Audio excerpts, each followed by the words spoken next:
حضور اقدس صلی اللہ تعالی علیہ وآلہ وسلم کی عمر مبارک جب 20 سال ہوئی تو ایک قبیلہ بنو زبیر کا ایک شخص اور اس کی نوجوان بیٹی جو بہت ہی خوبصورت تھی، اللہ نے اس کو حسن و جمال سے نوازا تھا، مکہ تجارت کے لیے آئے اس کی بیٹی کو مکہ کے بڑے بڑے 2 سرداروں نے مل کر زبردستی اغوا کر لیا۔ وہ تاجر شخص دھاڑے مار مار کر رونے لگا کہ میری بیٹی کو بچا لو۔ راستہ چلتے عرب کے لوگوں نے کہا، یہ سردار بہت سنگ دل اور بے رحم ہے، ہم تمہاری بیٹی کو نہیں بچا سکتے۔ ہاں، تمہاری بیٹی کو صرف ایک مقدس ہستی جس کا نام حضرت محمد صلی اللہ تعالی علیہ وآلہ وصحابہ وسلم بچا سکتے ہیں۔ وہ تاجر شخص روتے ہوئے ہانکتا کانپتا آپ صلی اللہ علیہ وسلم کی خدمت اقدس میں حاضر ہوا اور عرض کی، بسم اللہ الرحمن الرحیم، السلام علیکم ورحمۃ اللہ۔ محترم ناظرین، یہ واقعہ حضور اقدس صلی اللہ علیہ وسلم کی عمر مبارک کے 20ویں سال کا ہے۔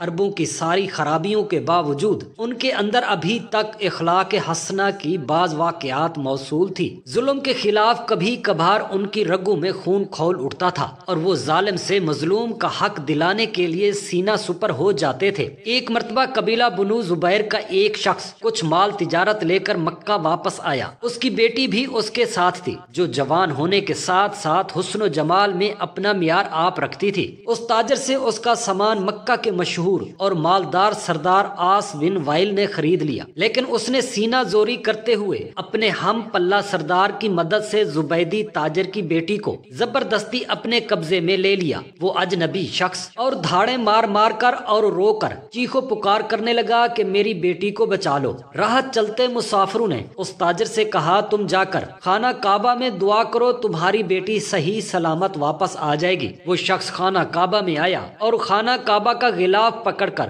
بلند آواز سے روتے پیٹتے ہوئے فریاد کرنے لگا، اے شہر مکہ کے شرفا، تمہارے با اثر سردار آس بن وائل نے اپنے دوسرے ہم پلہ سردار سے مل کر مجھ سے زبردستی میری بیٹی چھین لی ہے۔ میں مسافر اور مظلوم ہوں، تمہاری خدمت میں درخواست گزار ہوں کہ میری داد رسی کرو اور میری بیٹی مجھے واپس دلاؤ۔ قریش کے کچھ نوجوانوں نے اس مظلوم کی آہو پکار سنی تو اللہ تعالیٰ نے ان کے دلوں میں یہ بات ڈال دی کہ مردانگی کا تقاضا ہے اس مسافر کی داد رسی کی جائے۔ جب تاریخ میں ہم اس واقعات کا مطالعہ کرتے ہیں تو دل سے یہ بات اٹھتی ہے کہ اللہ تعالیٰ نے اپنے گھر کے اندر ایک مظلوم کی داد رسی کو شرف قبولیت بخشتے ہوئے ان لوگوں کے دل خیر کی جانب آمادہ کر دیے۔ یہ کتنے لوگ تھے، اس پر کوئی مستند حوالہ ہماری نظر سے نہیں گزرا، البتہ گمان غالب یہ ہے کہ یہ لوگ درجن بھر کے لگ بھگ ہوں گے۔ ان نوجوانوں میں صف اول میں جو تھے وہ ہمارے نبی کریم صلی اللہ تعالی علیہ وآلہ وسلم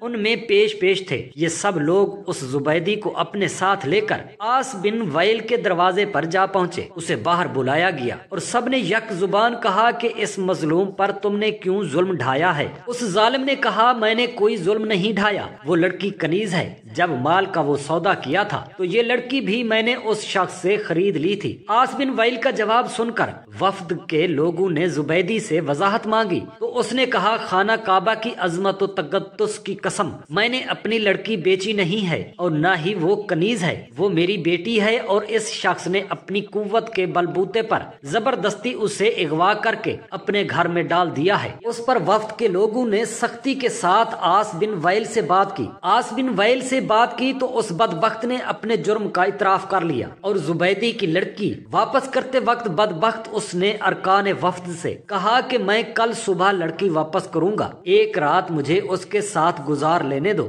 وفد کے تمام غیرت مند ارکان نے اسے سختی کے ساتھ اس ارادہ بد پر شرم دلائی اور کہا کہ یہ ہرگز ممکن نہیں۔ چنانچہ اسے اپنے شیطانی ارادے پر عمل کا موقع نہ ملا۔ زبیری کی بیٹی اسے واپس باعزت دے دی گئی۔ اب اس نے اپنی بیٹی کو ساتھ لیا اور اپنے علاقے کی طرف روانہ ہو گیا۔ جاتے ہوئے وہ اور اس کی بیٹی ان تمام نوجوانوں کو دعائیں دے رہے تھے جنہوں نے ان کی داد رسی کی۔ مظلوم کی بد دعا بھی رب عرش تک بلا روک ٹوک پہنچتی ہے اور اس کی دعا بھی وہ قریشی نوجوان خوش نصیب تھے جنہوں نے مظلوم سے دعائیں لی۔ جب اس تنازع کا فیصلہ بحسن خوبی ہو گیا تو وفد کے ارکان میں سے نبی کریم صلی اللہ تعالی علیہ وسلم نے مشورہ دیا کہ اس قسم کے واقعات وقتاً فوقتاً رونما ہوتے رہتے ہیں، اچھا ہو کہ ہم آپس میں حلف اٹھائیں کہ ہم ظالم کے مقابلے پر ہر مظلوم کی مدد کریں گے، خواہ وہ کوئی بھی ہو۔ چنانچہ یہ سب لوگ عبداللہ عبداللہ بن زدان کے گھر پر اکٹھے ہوئے اور اللہ کے نام پر سب نے حلف اٹھایا، جس کے الفاظ یہ تھے: ہم حلف اٹھاتے ہیں کہ غصب شدہ چیز مالک کو واپس دلائیں گے اور آج کے بعد کسی پر ظلم کو برداشت نہیں کریں گے۔ ہر مظلوم کی داد رسی ہوگی اور ظالم کو اس کے ظلم کی سزا دی جائے گی۔ اسے حلف الفضول کہا جاتا ہے۔ فضول کا معنی ہے کہ وہ چیز جو ظلم کے ساتھ چھینی جائے۔ نبی اکرم صلی اللہ علیہ وآلہ وسلم نے فرمایا کرتے تھے: میں نے عبداللہ بن زدان کے گھر میں حلف اٹھایا تھا۔ آج اسلام کے دور میں بھی اگر کوئی مجھے اس کی طرف دعوت دے تو میں لبیک کہوں گا۔ اس حلف کو حلف الفضول کہنے کی 3 وجوہات بیان کی گئی ہیں۔ ایک تو یہ کہ حلف میں جتنی باتیں کی گئی تھی وہ اخلاقی فضائل کے زمرے میں آتی ہیں۔ دوسرے یہ کہ فضول اس متاع کو کہا جاتا ہے جو جبر و ظلم سے چھین لی جائے۔ تیسری وجہ یہ ہے کہ اس حلف میں شامل ہونے والے افراد میں سے 3 کے نام فضل تھے۔ مورخ حلبی نے اپنی تاریخ میں مزید ایک مزاح بیان کیا ہے کہ حضور اقدس صلی اللہ تعالی علیہ وسلم کی تجویز پر ان لوگوں نے یہ بھی حلف اٹھایا تھا کہ اپنی کمائی میں سے ضرورت سے زیادہ مال مہمانوں کی ضیافت کے لیے خرچ کریں گے۔ ابن کثیر نے لکھا ہے کہ یہ 3 ارکان حلف اس نام سے موسوم تھے: نمبر 1 فضل بن فضالہ، نمبر 2 فضل بن ودی، نمبر 3 فضل بن حارث زمانی۔ جاہلیت میں قریش کے اہل خیر نے جتنے اچھے کام کیے ہیں ان میں سے یہ ایک بہت عظیم کارنامہ ہے۔ حضور اقدس صلی اللہ تعالی علیہ وسلم کی وسعت سے قبل اس واقعے کا ظہور اللہ رب العزت کی طرف سے ایک خاص نعمت تھی جس پر حضور اقدس صلی اللہ تعالی علیہ وسلم نے ہمیشہ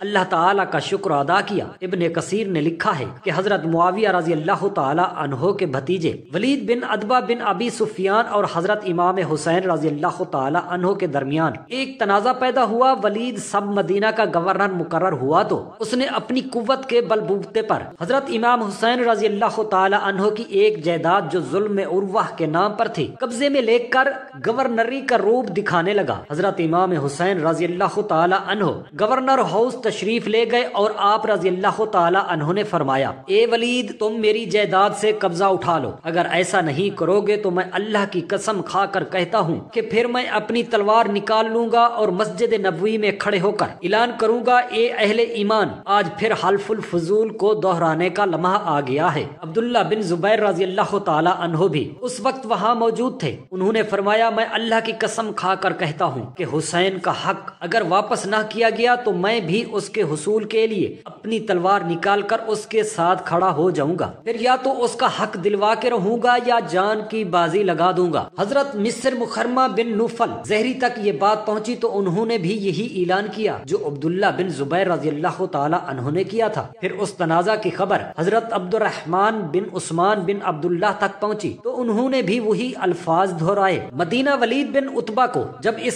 صورتحال کا پتہ چلا تو اس نے حضرت امام حسین رضی اللہ تعالی عنہ کا حق انہیں واپس دے کر راضی کر لیا۔ حقدار کو اس کا حق دلانے کی کاوش اللہ کے نزدیک محبوب ترین عمل ہے۔ اللہ کے نبیوں کی آمد کا مقصد بھی قرآن نے یہی بیان کیا ہے کہ عدل قائم ہو اور ظلم مٹ جائے۔ مظلوم کے حق میں اگر لوگ اٹھ کھڑے ہوں تو ہر دور میں ظالموں کو ان کے سامنے گھٹنے ٹیکنے پڑتے ہیں۔ حضرت ابو ہریرہ رضی اللہ تعالی عنہ نے بیان کیا کہ سب خیبر فتح ہوا تو یہودیوں کی طرف سے نبی کریم صلی اللہ تعالی علیہ وسلم کی خدمت میں بکری کا یا ایسے گوشت کا ہدیہ پیش کیا گیا جس میں زہر تھا۔ اس پر حضرت صلی اللہ علیہ وسلم نے فرمایا کہ جتنے یہودی یہاں موجود ہیں انہیں میرے پاس جمع کرو۔ چنانچہ وہ سب آ گئے۔ اس کے بعد حضور اقدس صلی اللہ تعالی علیہ وآلہ وسلم نے فرمایا کہ دیکھو، میں تم سے ایک بات پوچھوں گا، کیا تم لوگ صحیح جواب دو گے؟ سب نے کہا جی ہاں۔ آپ صلی اللہ تعالی علیہ وآلہ وسلم نے دریافت فرمایا تمہارے باپ کون تھے؟ انہوں نے کہا کہ فلاں۔ حضرت محمد مصطفیٰ صلی اللہ تعالی علیہ وسلم نے فرمایا کہ تم جھوٹ بولتے ہو، تمہارے باپ تو فلاں تھے۔ سب نے کہا کہ آپ صلی اللہ علیہ وسلم سچ فرماتے ہیں۔ پھر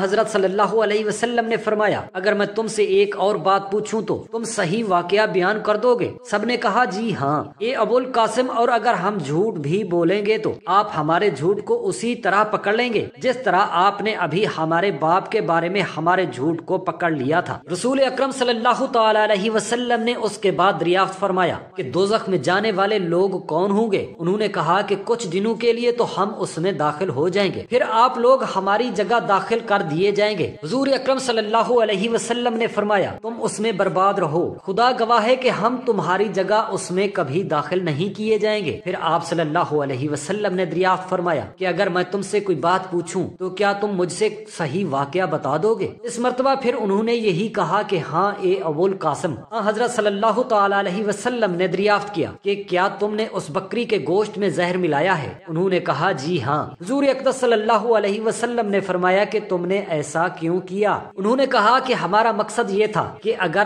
آپ جھوٹے ہیں نبوت میں تو ہمیں آرام مل جائے گا، اور اگر آپ واقعی نبی ہیں تو یہ زہر آپ کو کوئی نقصان نہیں پہنچا سکے گا۔ مدینہ منورہ میں آباد یہودیوں کا ایک قبیلہ نبی کریم نے مدینے کے یہودی قبائل سے یہ معاہدہ کیا تھا کہ جنگ کی صورت میں فریقین ایک دوسرے کی مدد کریں گے۔ دیکھیے میثاق مدینہ، جنگ بدر کے موقع پر یہود نے اس معاہدے کی خلاف ورزی کی اور غیر جانبداری کا اعلان کر دیا۔ مسلمان اکیلے ہی مشرکین مکہ پر فتح حاصل کر کے مدینہ واپس لوٹے تو یہودیوں کو اور ناگوار گزرا۔ حسد میں وہ مسلم دشمنی پر اتر آئے۔ مجبوراً مسلمانوں کو سب سے پہلے یہود کے قبیلہ بنو قینقاع کو مدینے سے جلا وطن کرنا پڑا۔ یہ خیبر میں جا آباد ہوئے مگر اسلامی دشمنی سے پھر باز نہ آئے، بدستور سازشوں میں مصروف رہے۔ اسلامی لشکر نے جنگ کی خیبر میں ان کو سرکوبی کی۔ رمضان 2 ہجری میں حضور اقدس صلی اللہ تعالی علیہ وسلم جنگ بدر کے معرکے سے مدینہ واپس لوٹے۔ اس کے 1 مہینہ بعد ہی 15 شوال 2 ہجری میں غزہ بنی قینقاع گواہ کیا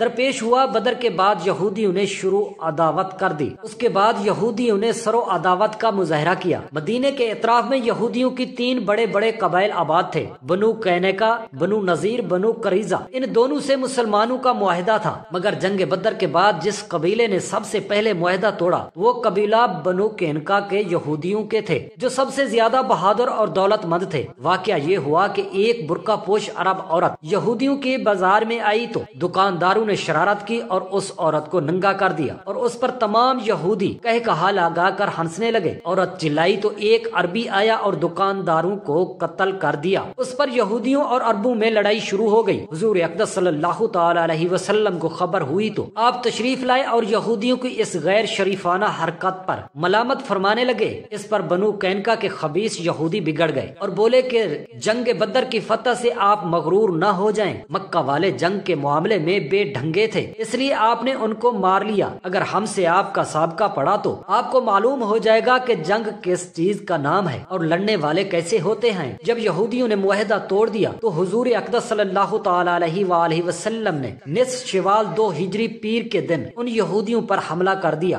یہودی جنگ کی تاب نہ لا سکے اور اپنے قلعوں کا پھاٹک بند کر کے قلعہ بند ہو گئے، مگر 15 دن کے محاصے کے بعد بالآخر یہودی مغلوب ہو گئے اور ذی القعدہ کے چاند رات کو یہودی ہتھیار ڈال دینے پر مجبور ہو گئے۔ حضور اقدس صلی اللہ تعالی علیہ وسلم نے صحابہ کرام رضوان اللہ تعالی علیہم اجمعین کے مشورے سے ان یہودیوں کو جلا وطن کر دیا اور یہ عہد شکن بدذات یہودی ملک شام کے مقام میں جا کر آباد ہو گئے۔ اللہ تبارک و تعالی سے دست ادب دعا کرتے ہیں میرے تمام مسلمان بہن بھائیوں کے بچوں کو اللہ پاک اپنے حفظ و امان میں رکھے، آمین یا رب العالمین۔ جزاک اللہ خیرا کثیرا۔